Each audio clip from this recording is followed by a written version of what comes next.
পশ্চিমা দুনিয়ার কাছে এক আতঙ্কের নাম মধ্যপ্রাচ্যের অন্যতম পরাশক্তি ইরান। দেশটিকে দমিয়ে রাখতে একের পর এক নিষেধাজ্ঞা আরোপ করে চলছে যুক্তরাষ্ট্র, যুক্তরাজ্য সহ তাদের অন্যান্য মিত্ররা।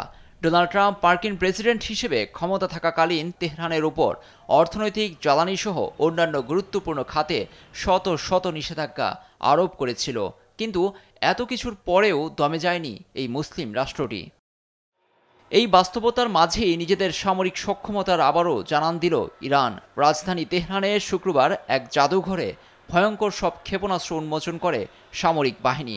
শুধু যে অত্যাধুনিক ক্ষেপণাস্ত্রই আছে তা নয়, বিধ্বংসী ড্রোনও সেখানে প্রদর্শন করা হয়। যেসব ড্রোন ইউক্রেনীয় ভূখণ্ডে রাশিয়াকে ব্যবহার করতে দেখা গেছে নানা সময়ে। আর নিজ দেশের এমন সামরিক সক্ষমতা দেখতে সেখানে ছুটে আসেন সাধারণ লোকজন। বাবা মার কোলের শিশুটিকেও নিয়ে যায় এই প্রদর্শনীতে। ছিল আকাশ প্রতিরক্ষা ব্যবস্থা ও ব্যালিস্টিক ক্ষেপণাস্ত্র। এ প্রসঙ্গে যুক্তরাষ্ট্রের জাতীয় গোয়েন্দা কার্যালয়ের দাবি, মধ্যপ্রাচ্যের অন্যান্য দেশের তুলনায় ইরানের হাতে সবচেয়ে বেশি দূরপাল্লার ক্ষেপণাস্ত্র রয়েছে।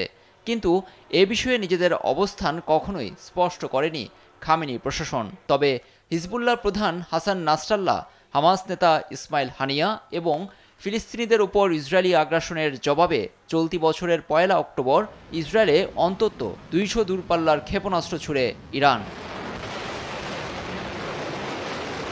ভূরাজনৈতিক বিশ্লেষকদের মতে নিজেদের ভাণ্ডারে থাকা অস্ত্রের মধ্যে কিছু ব্যবহার করেছে তেহরান।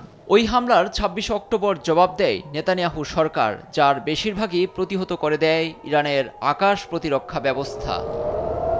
নিজেদের সামরিক সক্ষমতায় দূরপাল্লার ক্ষেপণাস্ত্র প্রসঙ্গে ইরান বলছে, এসব ক্ষেপণাস্ত্র যুক্তরাষ্ট্র, ইসরায়েল এবং অন্যান্য আঞ্চলিক শত্রুদের বিরুদ্ধে গুরুত্বপূর্ণ প্রতিরোধ এবং প্রতিশোধমূলক শক্তি হিসেবে ভূমিকা রাখবে।